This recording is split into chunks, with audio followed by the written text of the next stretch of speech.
G'day, Nigel from Sax School. I'm going to have some fun in today's lesson and show you how to play a classic Dixie tune called Bill Bailey, or Won't You Come Home Bill Bailey. I love this tune. It's a great classic standard Dixie tune. And Dixie tunes are fun to play because they're really good melodies, but they're also a good introduction to learning how to improvise. And I think if you think about the way you can improvise over a Dixie tune, it's a good gateway into learning other styles of improvising. But in this lesson, I'm going to look at the melody. So I'm going to start by playing it through with the backing track, the melody section, and then we'll come back and we'll have a look at how to play it step by step on the tenor sax. Here we go.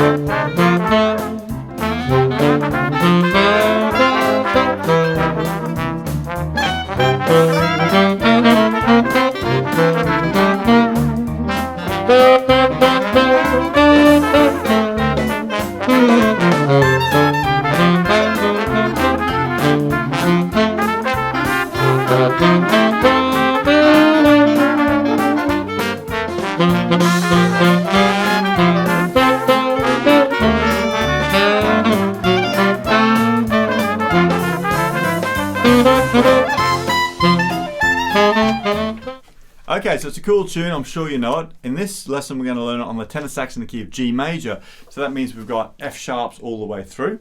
And the very first melody line, because there's 8 bars of introduction with the band, with the backing track that I used, but when the melody comes in it starts on low D. So the first note is low D, all 6 fingers down, and we go D, E, G, B, B flat, B, D, D, E, G, B.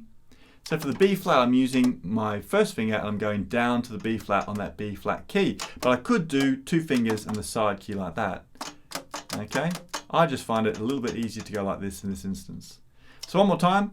D, E, G, B, B flat, B, D, D, E, G, B. So let's try playing that.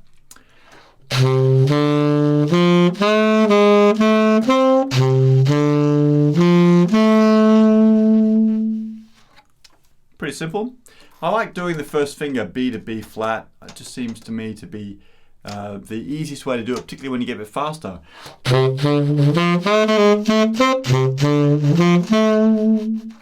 And you notice my fingers hardly move. It's a really efficient movement going from that first finger B to that B flat. If you're doing something where you've got to alternate between B and B flat really quickly, like over and over, like it wouldn't really work for that. But when you're just doing it like in this phrase, we're just going to the B flat and back to the B, then it works out great. Okay, second phrase, back down to the D again, and it's kind of the same, D, E, G, B, and then up to D with the octave key on again, and then D again down to F sharp. So that second phrase again, low D, E, G, B, up to D, octave keys on, then a D down to F sharp, and F sharp, remember, is a middle finger. So let's try that second phrase. Or 1, 2, 3.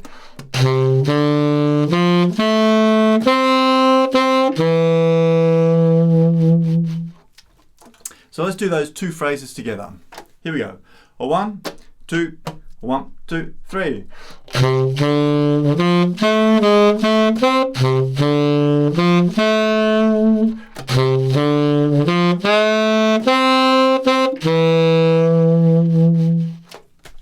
Okay?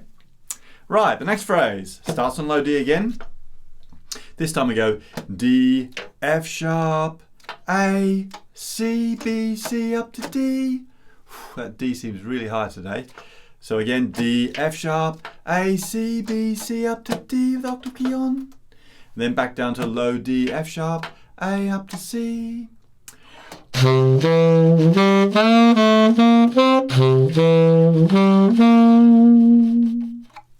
And we finish off by going D, D, octave keys on here, D, D, D, D up to E, up to, back to E, down to B. So D with the octave key on, D, D, D, D, up to E, and then E and down to B with the octave key off.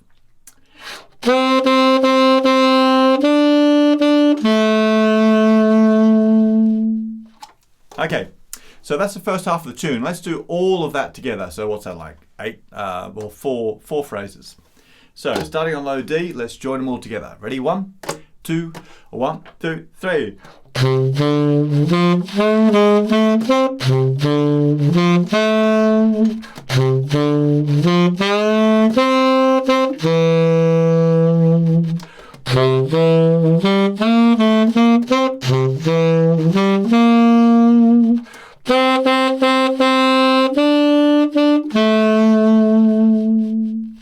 Okay, cool. So that's the first half of the melody. It might be a good idea to go back and look at those 4 phrases a few times and really get them smooth around your fingers so you can get them flowing through. And the other thing you should always remember is when you're playing through phrases like that, think about taking a big deep breath and then blowing right through the phrase. So what I mean is keeping your air going all the way through to the end of the last note, and that's going to help to bring your phrase together and make it sound a lot smoother. It'll flow a lot better as well. And one final tip is don't forget about that last note. You've got to make sure you give that last note lots of body and make it sound nice and full, because that last note is just as important as the first note, but most people forget about the last note. Okay? Right, so if you've got the music in front of you, we're down to figure B, and this is the second half of the melody, and it starts off a bit like the first half. So back down to D, D, E, G, B, B flat, B up to high D, D, low D, E, G, B. So that bit's the same as the first time.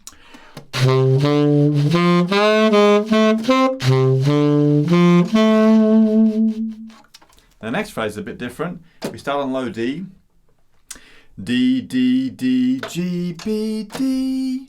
So we're starting on low D, D, D, D, G, B, then octave keys on for middle D. And then up to F natural, so not F sharp here, but F natural, first finger, our octave key still on, F natural down to E. So that sounds like this.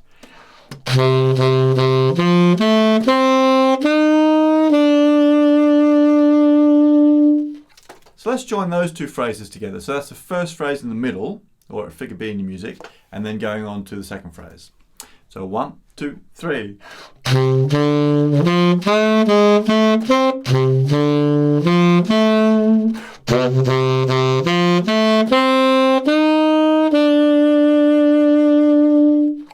Okay, see how they fit together? Right, 2 phrases left to go. The first one goes like this. G, G, G, G, A, G. No octave key for all of those. Then up to octave key on for D, D, E, B. I'm struggling to get those notes today. One more time. G, G, G, G, A, G. Up to D, D. Octave keys on. D, D, E down to B. So let's try that bit.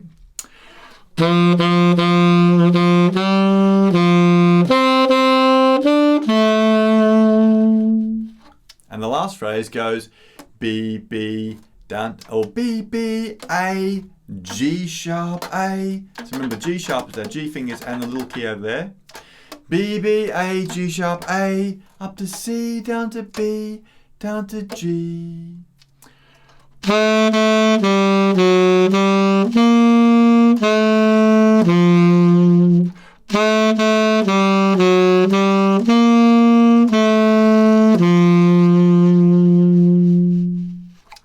Okay, so let's try putting that second half together all the way through. So we're going to go from figure B right down to the end of the melody. Here we go. So we're starting on low D. 1, 2, 3.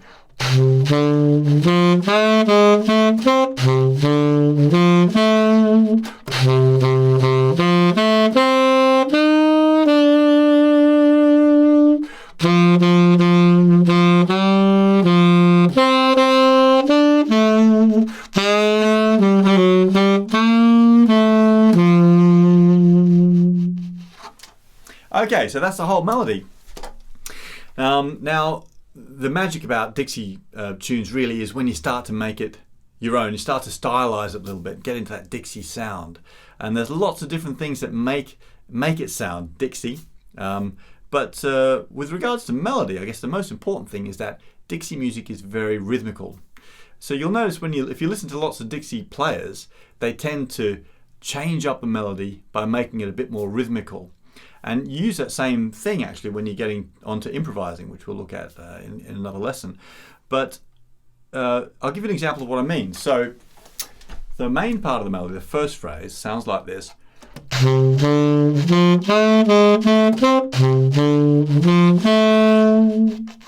Now if we make it a bit more rhythmical, we might do this. 1, 2, 1, 2, 3, 4.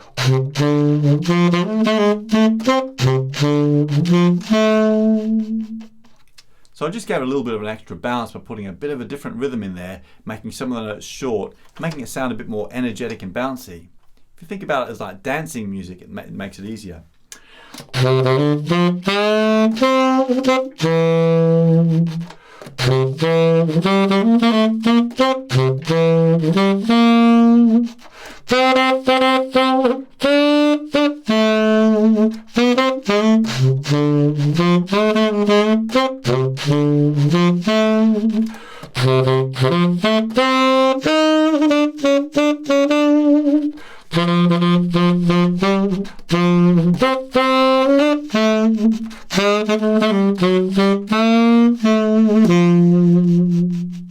Okay, see what I mean?